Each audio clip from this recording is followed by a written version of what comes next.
Good morning, I'm Staff Sergeant Christian, squad leader for 1st Squad, 2nd Platoon, Battle Company, 1-17 Infantry. This is an informational brief, a classified brief, and today we will be going over the compositions of the Chinese and American rifle squads. So again today, our purpose of this brief is to compare and contrast the Chinese and American rifle squads.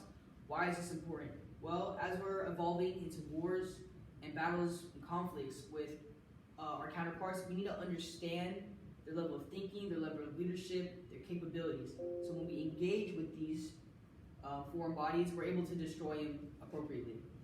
So today, we will be comparing the leadership structure, the weapon systems, force mobility, and the intramilitary support of both the Chinese and American rifle squads. So first, we're going to take a look at their leadership.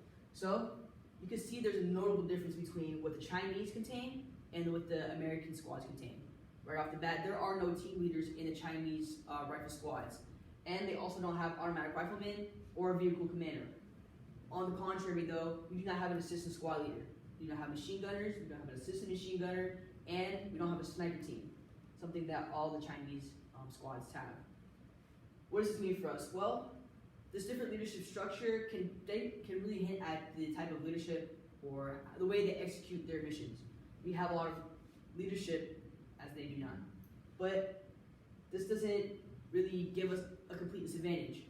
When it comes to our squads, we have a 9-personnel squad, while the Chinese squads have we have 11 personnel squad, while the Chinese have a 9-personnel squad.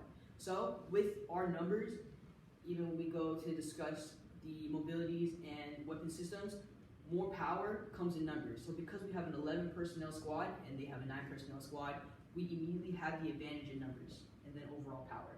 But one thing I do want to note is that their sniper squad gives them a little bit of a capability that we do not have, more of a recon capability. Now to discuss the weapon systems. Again, the leadership structure may hint at different warfighting styles. However, when we compare our weapon systems, it's not much different. They do not have an increased capability or an increased advantage over our weapon systems. We have discussed what kind of leadership they have, but now we will discuss what kind of leadership holds what type of weapon. So although these weapon systems look different, they're not much different than our American weapon systems. For example, the QB Z95 is a 5.8 assault rifle. However, that is about our M4 equivalent. And we can see that this type of weapon system is used pretty frequently as the M4 is used in our squads. But again, although these weapon systems look different, they're not more stronger or provide them an advantage over our squads in our weapon systems. Now to continue to mobility. When it comes to mobility, we do have definite differences in the way that we use what we drive, or in the way they also use their personnel to drive these equipment. So the Chinese have the CSK-141, where their driver is their gunner and they have a remote weapon system. On the contrary, we drive a Striker, where it's just a different type of armored truck, but although they are different, they're still both light armored trucks. We are comparable in the way that there is 9 personnel who operate in both of these, and the weapon systems themselves are comparable. There's nothing that's going to give either of us an advantage over each other. Now to move on to military support. Displayed here is the military support within the company. However, companies are composed of platoons, and platoons are composed of squads. So it is very essential for us to understand our roles in order to support the platoon and ultimately our company. So there are some definite increase and decrease capabilities when we're looking at the difference between Chinese and American squads.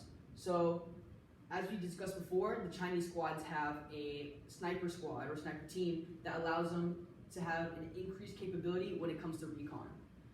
And we also have a decreased indirect capability because of our weapon systems. We use 120mm mortars and 60mm mortars.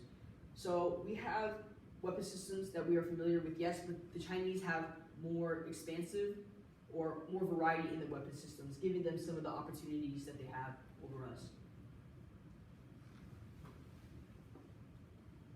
I would like to conclude this brief with a recap where we compared and contrasted the Chinese and American rifle squads.